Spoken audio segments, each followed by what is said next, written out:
One, you have zero alternative if you are not prepared to confront monopoly. Which means politically, journalistically and legally. Legally. Unless you have, now paid news, by the way, we can pin down as many of these people as we like. It's not a crime. Yeah. There is no crime saying paid news, you commit this offense, you go so many years to prison. There is no such legal Bar. Oh, speaking of censorship, in 2010 there was a debate in Parliament on paid news.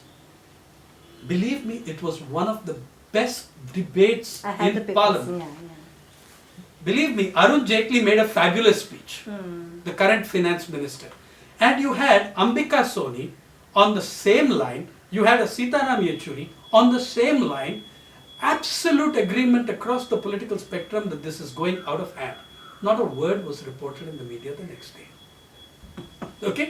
So your alternatives, number one is anti-monopoly, antitrust legislation.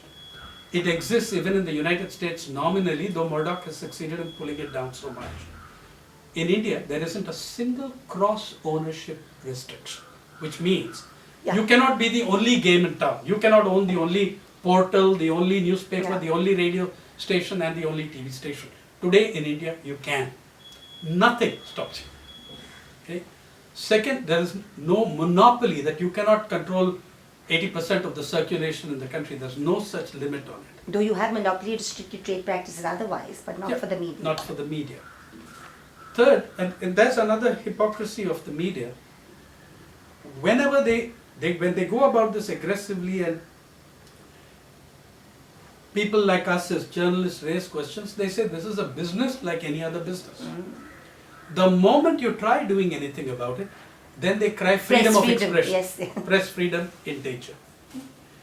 So one, you are going to, like it or not, have to legislate on media ownership against concentration, against obliteration of diversity in the Indian media. That's one.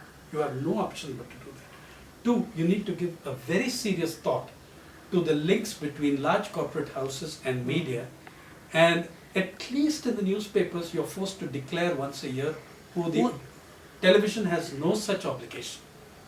The online media has no such So I think obligation. the viewing public and the reading public has a right to know who's the money behind the throne. And you have to establish that the airwaves, for example, are public, and therefore the public has every right to know, and the public has a right to see that 95% of the airwaves are not captured and polluted by two guys. Yeah. That also is very important.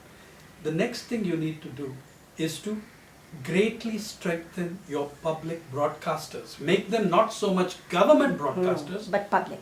and I will say this, I mean, you can laugh at it, but I would say over the last 5-6 years, I've seen far better political discussions on serious issues on Lok Sabha TV and Raj Sabha TV than I have. No, I fully agree with you. And I think there's been a concentrated effort by the Vice President's office because I think they're in charge, not the government.